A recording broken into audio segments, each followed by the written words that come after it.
Lord, I need your blessings today. Panginoon, maraming salamat sa araw na ito. Maraming salamat at lagi kitang kasama. Kaya nagiging safe ang lahat. Kaya nagiging magaan ang lahat. Patuloy niyo po akong samahan sa araw na ito. Panginoon, kailangan ko po ng inyong biyaya ngayon. Kailangan ko po ng blessings niyo sa araw na ito. Kailangan ko po ng inyong provision para sa akin at para sa aking pamilya. Para sa malaking tulong niyo sa akin, Lord. Sa mga nagdaang mga araw, Lord, naging mabigat ang aking mga araw. Naging lito at di ko na naman alam ang aking gagawin, Lord. Pero alam ko, magiging okay na naman ang lahat.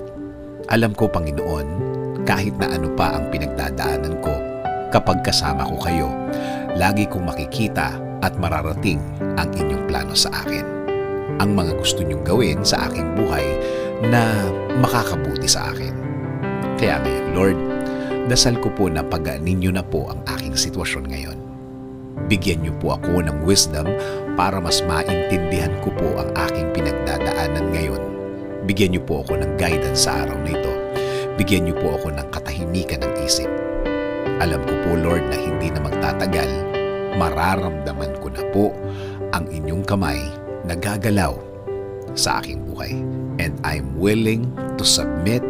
I am willing to offer my day to you, O Lord. Alam ko po kapag kasama ko kayo, kasama ko ang inyong mga blessings. Alam ko po na kasama ko ang mga solusyon sa aking buhay. Solusyon na magiging sagot sa aking mga nararanasan ngayon. Kaya Lord, patuloy niyo pong pasukin ang aking buhay.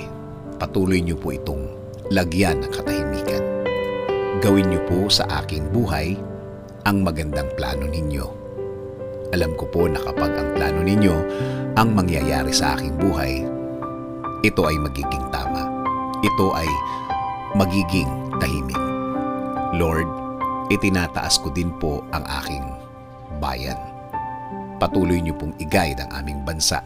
Patuloy niyo pong i-bless ang mga namumuno sa aming gobyerno. Make them safe and make them wiser every day.